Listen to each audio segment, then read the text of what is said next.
Asalaamu calaykum waraxmatullaahi wabarakaatu. Qof kastoo macallin ah ama bahwadaagta macallimiinta ku jira run ahaantii website-kan lagu magacaabo Testimos aad buu ku anfacaya ama qof kasta oo ku jiraba xirfadda macallinimada ama macallin school ahaw ama macallin college ama macallin jaamacadeed ahaw. Xirfaddan inaad taqaano macallinimadu waa muhiim bay kuu tahay qof kasta oo macallin oo xirfadda macallinimada ku jira inuu yaqaano website-kan waxaa lagu magacaabaa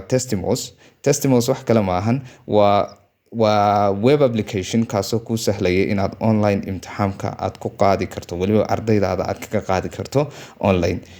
Weliba aad wuxuu anfacayaa dhammaan bahwadaagta macallimiinta, weliba aad buu macallimiinta u anfacayaa waan aaminsanahay. Almost aniga waxaan isticmaalayay muddo hadda 6 sano ku dhawaada, marka waxaan jeclaystay inaan la wadaago walaalaha macallimiinta ah ee jaamacadaha dhiga ama iskuulaadka dhiga in iyaga laftigooda ay ka faa'iidaystaan aaladana ay isticmaalaan. Macnaha wax badan bay kuu fududaynaysaa oo ardaydaada inaad imtixaamaad badan aad u diri karto iyagoo xaafadda xataa iska jooga inaad tusi karto waxyaaba aad u fara badan. Marka website-kani feature aad u fara badan buu leeyahay. Waxaan ku horeysiin doonaa feature-ka koowaad. Inta badan waxaa muhiim ah inaad taqaano kow waxaan horta ma bilaash ba mise waa lacag. Kan markaa qayb wuxuu leeyahay paid version ah ama lacag aad bixinayso waana $50 bishii oo inta badan dugsiyada iyo iskuulaadka aad buu u anfacayaa baan aaminsanahay. hadday $50 ka bixiyaan website-kani aad buu u anfacayaa ardaydooda imtixaamaad online ah oo aad u fiican way ka qaadi karaan iyadoo hadda loo guurayo digital literacy-ga oo dadka in lagu tababaro loo baahan yahay see online imtixaan loogu qaadi karaa, koorso sidee online loogu diyaariyaa, sidee online course loo deliver garaya ama loo baraa qof. Marka Testimos aan ku dheeraanaynin waxaan isku daynaa bal inaan idinka tuso waxyaabihiisa feature-ka ah ee introduction-ka ah ee muhiimka ah inaad taqaano as a macallin. So marka inta badan haddaad qaybta pricing-ka aad ku dhufato pricing-ka markaan ku dhufano feature-kan loo yaqaano qaybta free-ga haddaad eegtaan muxuu ku leeyahay waa limited way. You are limited to 50 questions. Macnaha 50 su'aalood wax ka badan ma gelin kartid markaad qaybta free-ga aad isticmaalayso. Marka inta badan imtixaamaadkeenu waa maxay? Waa 50 su'aalood, 100 su'aalood la gaarsiiyo, qaarkood 500 la gaarsiiyo way jiraan. Laakiin qaybtan paid waxaan iyo weliba inaad gaarsiin karto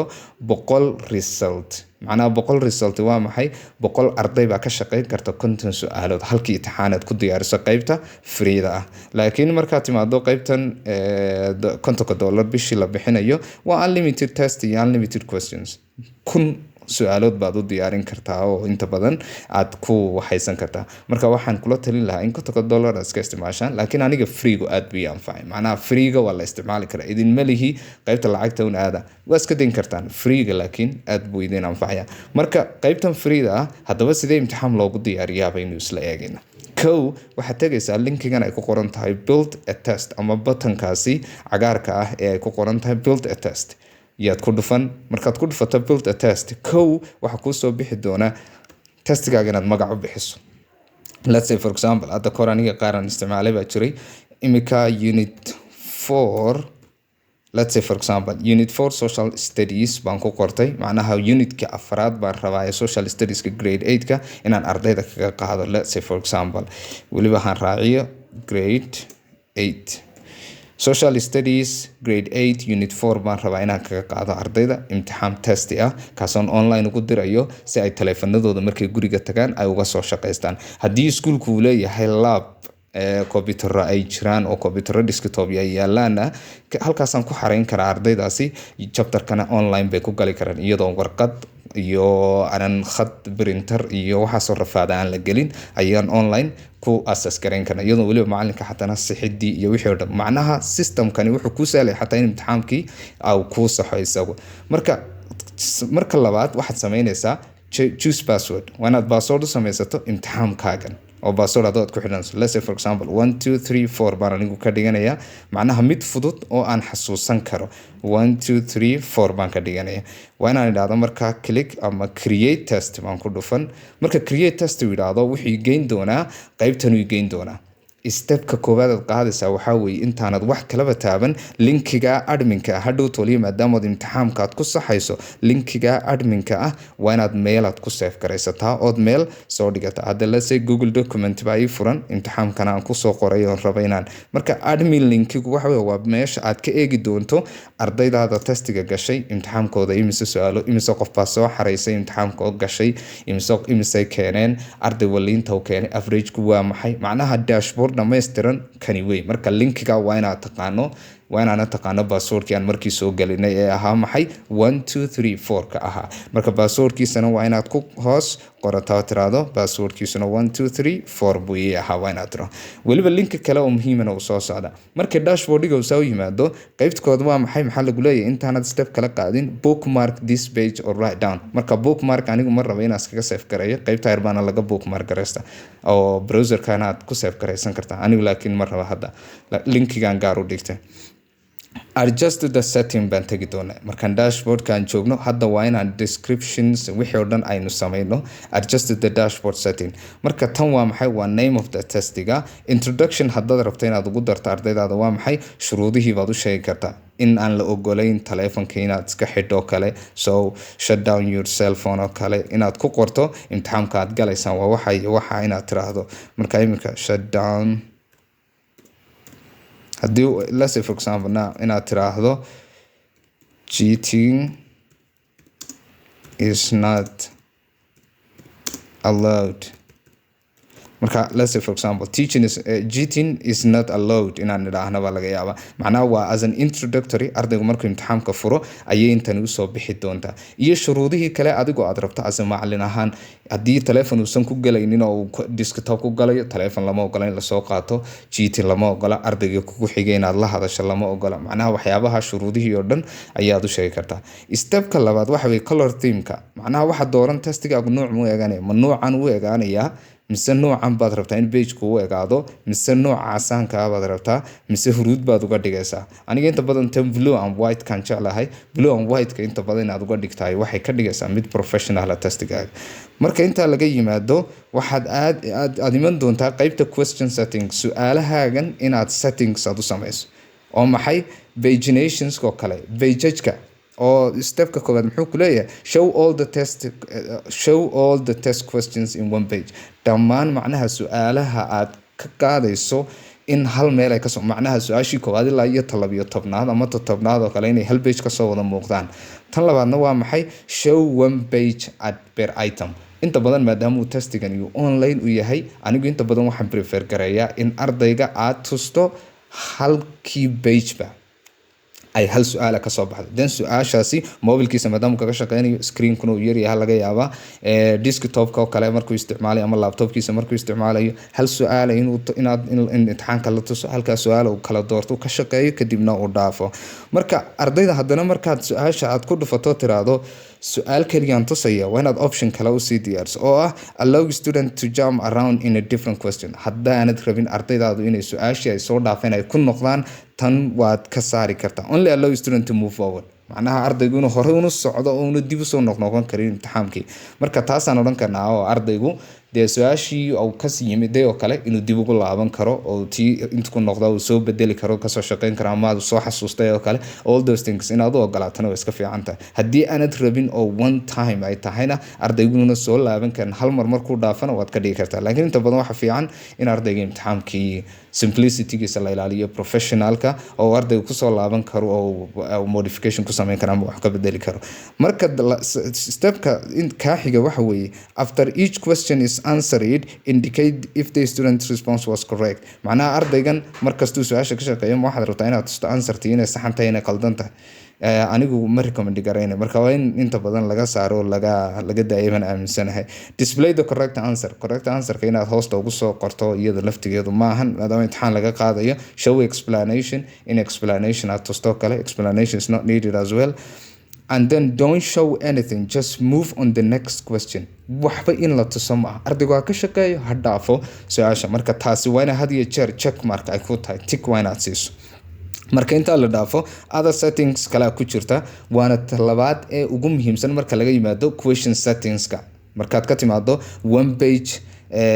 one show one item or one question per page markaad ka timaado ardaygana iska caadi testiga midba mid dhex socdo ama don't show anything just move to the next question su'aasha xigta un ardaygu waxa u dhaafay yunan macnaha wax kale yaan la tusin answer iyo waxaasi marka laga yimaado other settings baa ku jirta randomize the order of question during the test xilliga testiga la galayo arday kastaayi waa inayna su-aasha koobaad u wadaahayn dhammaan classka dhan ee imtixaankaad ka wada qaadayso macnaha su-aasha kan kow u ah waa inay su-aasha 17aad ama 20aad kan ay u noqon karto randomize waa inaad samayso isku dhex daadiso allow student to submit the blank page macnaha ardayga waxa kale oo diidi kartaa inuu soo xareeyo su-aasha kama shaqeyn wuxuu yiri tan ma garanayo soo ma compulsory waa inay noqoto at least waa inuu wuxuuna u geliyo laakiin inuu iyadoo maran uusan ku soo diri karin ardaygu ama imtixaan maran inuuna ku soo xareyn karin waa inaad had iyo jeer aad tigsaysaa taana and penalize the correct answer incorrect answers ciqaabo kale marka qaarkood baa la isticmaalaa laakiin inta badan I don't think so uma malaynayo inay wanaagsan tahay hadduu ardaygu su-aasha qalday in dhibca lagaga goosan karo marka iyadana waad siga boodi review settings ka markay timaado qaabkeebaad inta badan testiga aad u controlka completed submitted tasks oo kale imika conclusion text baad halkan ugu qori kartaa macnaha ardaygu markuu dhameeyo imtixaanka inaad wax soo qori karto aad oran karto waxaas aad u qori karto waa iska normal way waa dhameysay oo kale inaad u qori karto marka not mandatory ma waa iska boodi kartaa laakiin qaybtan hoose ee show custom message passed or failed ka dadka qaarkood way isticmaalaan anigu am not prefer laakiin ma jecli macnaha waxa weeyaan qofku markuu imtixaanka dhameeyo oo buttonka submit out taabto ee uu soo submit gareeyo message-ka la tusayo hadduu dhaco if passing score baa dadkan gelin let's say for example 80% weeyaan pass markigu haddaad tiraahdo qofka intaa ka sarreeya maxaa la rabaa in la tuso so passed baa laga yaabaa inaad tiraahdo waad passed well done oo kale inaad u qorto ama failed hadduu intaa ka hoos maro 70 keenna maxaa la tusayaa failed oo kale in loo qoraba laga yaabaa oo macnaha failed aad tusto marka they are not mandatory maahan uncheck baad iska dayn kartaa iyaga laftigooda qaybta muhiimka ah at the end of the test to display gana qaybtan kalena waa muhiim waa maxay marka testiga uu soo dhameeyo ardaygu scorekiisii miyaad rabtaa inaad tusto marka had iyo jeer scoreka inaad tustaay I think it's not that good ma fiicna ama ma wanaagsana inaad tusto ardayga scoreka markuu saa imtixaanka uga shaqeeyaba inuu dhibco u keenay oo arka ma fiicna marka uncheck inaad tiraahdo iyadana way fiican tahay test outline waxa weeyaan ardaygu markuu dhameeyo 100 su'aaloodba 100 su'aalood oo taxan iyo wixii uu kaga shaqeeyay hal mar in la tuso way fiican tahay had iyo jeer waa inay tick ku ahaato indicate if their response was correct or incorrect ardayda marka tii horeba ayaa waliba xiraysa macnaha ardayga in incorrect iyo correct uu yahay in la tusana maahan display the correct answer na inaad tustana maahan jawaabta saxda markuu ka shaqeeyo inuu arkaba jawaabta taas ay ahayd ama uu ku noqdo saxo imtixaan lama oran karo display the explanation aad tustana maaha marka xabada kaliya ee u baahan inaad saxdo waa maxay waa test outline ka kaliya ardaygu ha arko 100 su'aalood ka shaqeeyay imisa saxan imisa qaldan qaybta ku xigta waxa weeyaan access to control-ka cidda testiga galaysa bartii aad ka controleysa ama aad ka xadideysa ama aad ka xakameyneyso way marka hadii imika testigaaga linkiga aad siinayso ardayda halka dambe aan ku arki doonaa linkiga aad u dirayso qof kasta miyuu gali karaa haddaad halkaa tii ka siiso qof kasta intuu imtixaanka furu ku soo xareyn dee wax ku soo qorqor iyo soo buuxin macnaha cid kastoo linkiga ay ardaydu ka heli karaa meelaha kale ka heli karaa marka cid kasta oo linkiga heshay imtixaanka way ku soo xareyn taasna adiga dani kuma jirto dashboardigi ardaydaada ma kala garan kartid marka waxa muhiim ah had iyo jeer inaad ka dhigato anyone with passcode macnaha qof kasta oo password sir ah oo adigu macallin ahaan aad hayso oo ardaydaada kaliya aad siisay bay soo gelin doonaan macnaha maxaa kamid ah let's say testigan hadda inagu aan sameynayno ku jirno passwordigu wuxuu noqonayaa maxay let's say for example 1 2 3 4 5 6 baan ka dhiganaya macnaha passcode-ku adigu waxaad ka doonta ka dhigo laakiin passcode-ku yaanu fududaanin wax ardaydaada aad siinayso oo number iyo character wixii dhan isku jira iyo xarfaba iskugu jira inaad ka dhigi karto haddii aad tiraahdo imika qaybta paid version-ka waxa ku jirta qof kastoo unique identifier haysta ID number ama qof ID card oo kale iskuulaadka iyo jaamacado ID card siiyaan dadka ID card numberkiisa inuu qofku gelin karo oo kadibna qofka testiga ku qaadan karo marka waa in $50 aad bixiso kan oo kale versionka aad rabto inaad isticmaasho marka anyone with passport kan ku daynayna magacaan gelinayna waxaan u jeedaa passport aynu siin doonaa ardayda testiga ay ku furayaan waa maxay 1 2 3 4 anyone who enters email address in the list is specified marka email hadii institutional email uu jiro oo jaamacaduhu ay siiyaan ama iskuulaadka la siiyo ama collegeada waad isticmaali kartaa emailkooda inay soo geliyaan ay kadibna imtixaanka saas ay ku galaan oo kaga shaqeeyaan ama ta qaybta kale xigtaa waxa weeye time-ka inaad u limit u samayso how many hours ama minutes bay ayay ardaydu kaga shaqeynayaan marka inta badan let's say for example why not unlimited hadaad tiraahdo maanta oo dhan buu ilaa beri ilaa sahan dambe buu ardaygu inuu ka shaqeeyo isku day macnaha waqti ka dhacaya ma jiro marka almost time bound ku fiican yahay let's say for example 25 minutes baan rabaa in imtixaankani au noqdo oo kaga shaqeynayo macnaha imtixaankan anigu hadda aan testing aan idinku tusayay tutorialkan qaybta xigta waxa weeyaan how many times buu iyo ilmahani gali karaa imtixaanka ardaygan imsa jeer baad u ogoshahay unlimited hadaad tiraahdo intuu imika uu ka shaqeeyo 100 su'aalood ayuu haddana dib u furi testiga maadaama passport ka haysto haddana mar saddexaad mar afraad mar shanaad 100 waxaad arki Cabdikariin ama Cabdilaahi oo ku dhaxyaacaya dashboardkii imtixaamaadka ardayda ku soo xareys marka hadii jeer waxa fiican in once a time aad ka dhigto hal mar un ardaygu isku day imtixaankaas ha ka shaqeeyo wixii uu keensadayna markaas loo soo display garay qaybtaas marka waa muhiim inaad aad ula socotaan aad u taqaanaan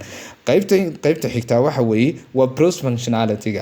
functionality-ga kuma habsaamayno sababtoo dhammaantood waa paid version waa qaybta lacagta macnaha maxay sahlaysaa in ilmaha copy paste loo diido translation ko kale uu ka xanibayo marka tixis oo kale kuwan invite click menu qofku inuu browser kaba uu ka dhex baxo kale oo meel kale intuu kasoo koobiyay waxa soo dhanbay ka mamnuucaysa marka qaybtan iyadu it doesn't make any sense hadaad laakiin qaybta paid version keed lacagta aad ka bixiso qaybtana way ku anfacaysaa iyo hadii jeer waa isticmaali kartaa inuu ilmuhu browserka uusan ka bixi karin markuu soo furo imtixaanka applicationada kale oo dhan way istaagayaan ka kaliyuun baa u shaqeyn qaybta xigta waxa weeye qaybta notification-ka macnaha notification-ka waxa weeye markastoo arday soo xariyo imtixaan fariin ha ku soo gasho marka emailkaaga halkan gelin kartaa kadibna macallin ahaan markastoo arday soo xaray marka emailkaaga inaad iska buuxsan ma fiicna no inaad ku daysaa fiican kadib waxaad oranaysaa qaybta yar ee ku qoran tahay maxay save baad ku dhufan save marka tiraado waxa lagu geyn doonaa qaybta xigta oo ah su'aalihiina diyaarsan marka qaybtan waa qaybta ugu muhiimsan hadda imika let's say for example multiple choice buu leeyahay multiple responses buu leeyahay in qofku uu dooran karo hal su'aal iyo wixii ka badan ay jawaab noqon karto dooran karo true or false baad ku diyaarin kartaa imtixaanka fill in the blank space baa jirta matching baa jirta numeric baa jiro xisaab xataa waa laga qaadi karaa ardayda short answer baa jirta essay part baa jirta then file upload baa jiro oo file ama sawir ama PDF inaad ku soo upload gareyn karto oo ardaydaadu imtixaan ahaan ay u gali karaan let's say for example heartigo kale wadnaha aad baraysa carruurta ama let's say caafimaadka kale physiology baad baraysa oo kale waxaad ku soo upload gareyn sawir then they can identify way kala saari doonaan oo answerska marka file uploadna waa sameyn kartaa tusaalahan marka maanta aan idin tusayo idinka kulay raadsan doono wixii inta ka baxsan laakiin waxaan isku dayi doonaa inaan sameeyno oo soo geliyo hal multiple choice hal true or false iyo mid fill in the blank space ama mid short answer afarta type inaan geliyo kadibna aan publish kareyno kadibna aan ka shaqeyno baan isku dayno marka balada multiple choice ka aynu sameeyno multiple choice wuxuu kugu soo bixi doonaa qaabkan markuu kugu soo baxo waa in imtixaankii aad diyaarisay uu ku garab furan yahay website-kan oo kale let's say for example aniga Google documentiga ayaan ku diyaariyay imtixaanka aan ku diyaariyay let's say tusaale ahaan qaybtii waxaan u horeysinay multiple choice-ka su'aashan soo koobiyeyn oo copy aan soo oran then ayar baan ku koobiyeysan aan ku best gareyn maxay bartaa su'aashu ay taalo question meesha ku qoran tahay ayaan ku koobiyeen then choices-ka ayaan soo gelin doonaa fast forward inaan sameeyno way fiicneed laakiin waa caadi waa inaad aragtaan way fiican marka waa in multiple choice kasta waa inaad ku koobiyeyso oo aad ku qorto meesha adigu aad la rabto marka ka labaad oo kale haddana aan soo koobiyeeyo waxaan isku dayay inaan dedejiyo speedka aan ku daro videoga waxaan isku dayay inaan dedejiyo anigu markaan soo wada geliyana isku soo noqon okay hadda su-aashii waan dhamaynay. Waa maxay? Whose voyage or exploration proved that the earth is to be round or is round? Keebuu ahaa ninkii macnaha earth round? maadaama social science studies ka aynu ka hadlayno, history modern history ku jira baan filaya weliba unit 4 weeye. So jawaabta saxda waa inaad markaa adigoo aad hadda systemka kasii dhex doorto. Magalan buu ahaa. Let's say for example Magalan maadaamuu yahay waan ku dhuftay halkaa jawaabta saxda ahi saasay kugu calaamadsan tahay. Systemku uu la socdaa jawaabta saxda inay calaamadsanayta. Haddii laakiin tan aad ka dhigto Vasco da Gama buu ardaydoo dhan ugu wada sixi doonaa, macnaha cid kastoo Vasco da Gama ka dhigtay iyadoo jawaabta saxda ay tahay Magalan oo kale. Let's say for example, so marka waa inaad ka dhigi kartaa jawaabta saxda aad doori kartaa. Save taabaad ku dhufan had iyo jeerna ha iloobin save-ta. Save markaan nidhaahno waxaan isku dayi doonaa inaan sameeyo su-aashii labaad ee ahayd maxay? True or false sida qaybta true or false sida halkan hoosaad imanaysaa true or false. haddii marka aad rabto su-aal kale multiple choice bartaa yare add ay ku taalo soo ma aragtaan add taabaad ku dhufan. haddii aad rabto su-aashan inaad iska saartana qaybtaa yar ee delete ay casaanka ay ku qoran tahay iyaad kaga noqon kartaa su-aasha ku saari kartaa. marka save markaan idhaahno waxaan ku dhufanayaa qaybta true or false sida waxaan soo gelin doonaa qaybtii true or false. marka su-aasha true or false aan soo koobiyeeyo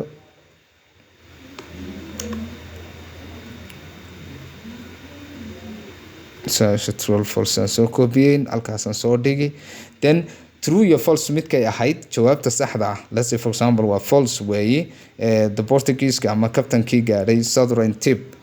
was not the Prince Henry ma uusan ahayn. marka false baan ka dhigi. Then save baan odhan. Save markaan idhaahdo su-aasha kale ee waxaan soo qaadan doonaa fill in the blank baan samayn doonaa. halkaa baan ku dhufan ay fill in the blank ku qoran tahay. fill in the blank baa la rabaa inaan geliyo. Let's say tusaale ahaan waxaan ku noqonayaa testigii aan soo diyaariyey. About the year in 1450 the printing press was produced by, let's say tusaale ahaan su-aashu tan weeye. su-aashan soo qaadi bartan baan gelin tusaale ahaan halkaa markaan geliyo waxaan samayn doonaa jawaabtiina halkan baan dhex gelinaya jawaabta enter the correct answer. marka waa maxay? waa Johannes Gutenberg oo kale. Gutenberg baan gelin doonaa. marka ardaydaada markaad saa u dhamayso Johannes Gutenbergna aad soo geliso then almost ha iloobin had iyo jeer inaad maxay samayso save inaad samayso. laakiin waxay leedahay fill in the blank-igu iyada laftigeedu waxoogaa muhiim ah oo ardayga inaad ugu darto ay fiican tahay. ma case sensitive baad ka dhigaysaa ardaygu haddii xarafka u horeeya iyo xaraf kastaba u horeeya uu weyneeyo maad ugu saxaysaa. add explanations oo kale inaad samayso. accents oo kale oo qaarkood ba ama hadduu ardayga qoro British accent word hadduu qoro ay answer to tahay American accent miyaad ku saxaysaa. macnaha inaad kala saari karto punctuations wixii oo dhan. marka inta badan case inaad tiraado haddii aad doontana inaad ka qaado dhammaantood ba ardaygu hadduu magacoo saxan u qoro ama ha waaweyneeyo ama ha yareeyo it doesn't make any sense inaad tiraadana way fiican tahay oo had iyo jeer aad saa ku tiraado. marka sida aad u wada geliso hadda iminka maxaan gelinay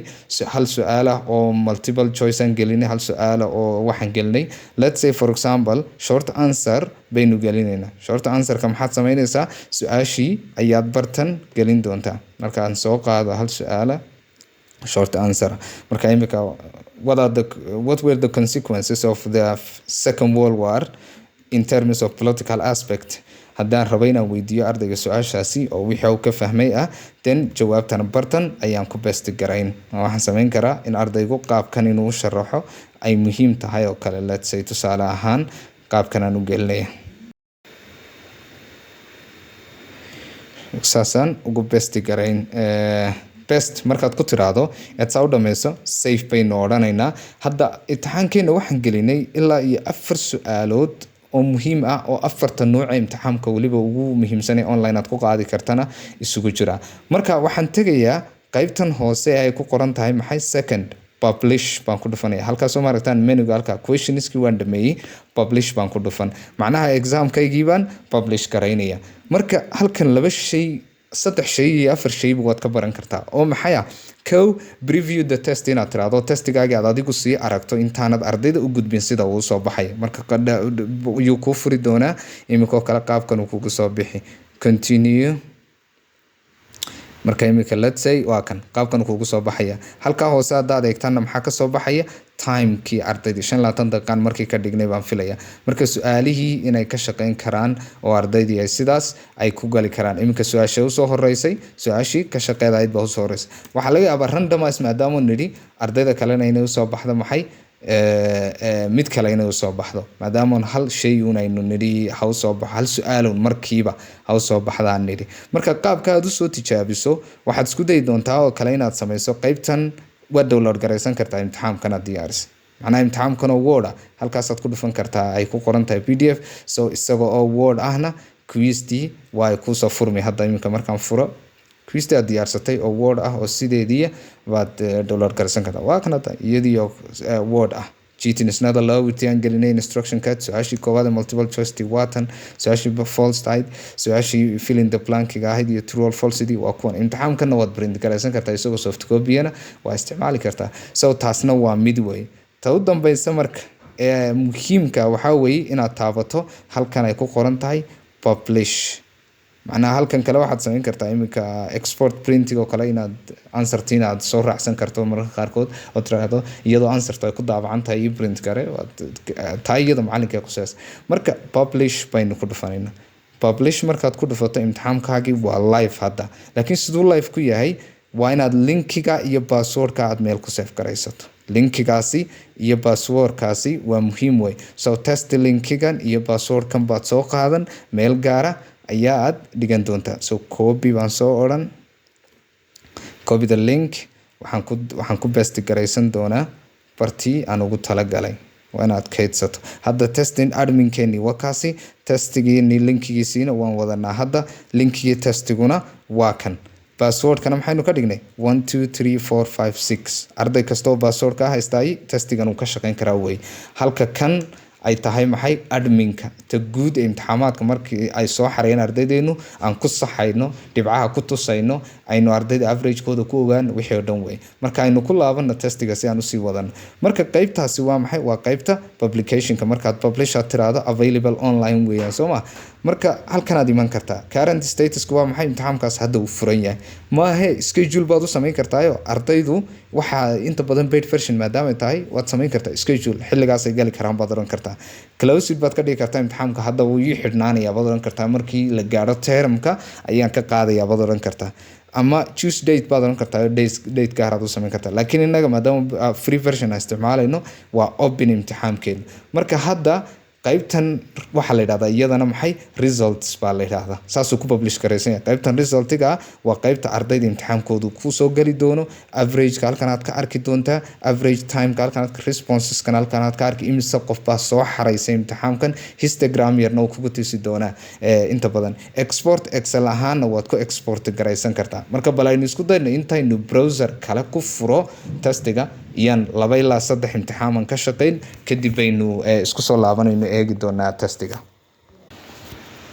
okay tusaale ahaan imika waan furay imtixaankii waxaan ku furay meel kale marka ardaygu qaabkan ugu soo bixi doonaa linkiga markuu furto marka ardayga maxaa laga rabaa inuu magaciisa saddexan qoro maslah let's say Mohammed Duali let's say for example okay ducaali markaan qorto magacaygii baaskoodkii macalinku na siiyey maadaama ardayda ka mid ahay let's say tusaale ahaan waa inaan ku qoraa muxuu ahaa 1 2 3 4 5 6 7 haddaan gaarsiiyo on start idhaahdo imtixaanku ii diidi sababta passwordigi ma haysatid buu leeyahay passwordku muxuu ahaa marka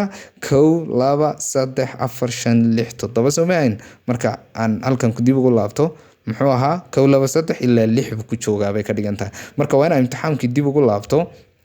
oo raado 1 2 3 4 5 6 imtixaanka baaskoodkiisuna waka maslax maxamed baan isku soo diiwaan galiyay uu ii galay hadda uu ii furmay cheating is not allowed ba hadda markii horeysay la tusaya waa maxay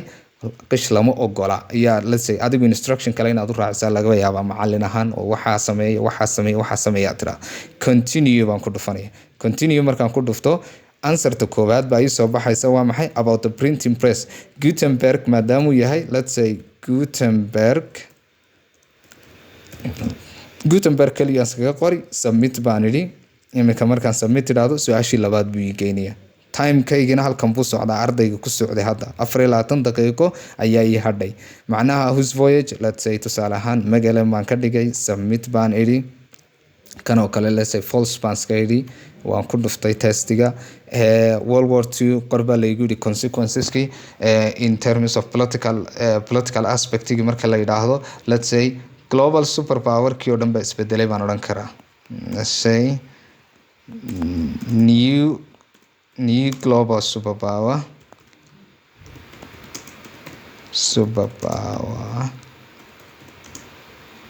emerged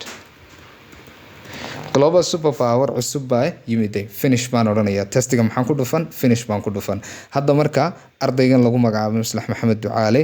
oo bilaabay testiga December 2deedii saacadu markay ahayd 4:57 daqiiqo ayaa waxa uu dhameeyay imtixaankii marka ardaygu qaabkan buu u wada arki doonaa oo wax qalad ma saameysan ku jirin si fiican buu wada arki doonaa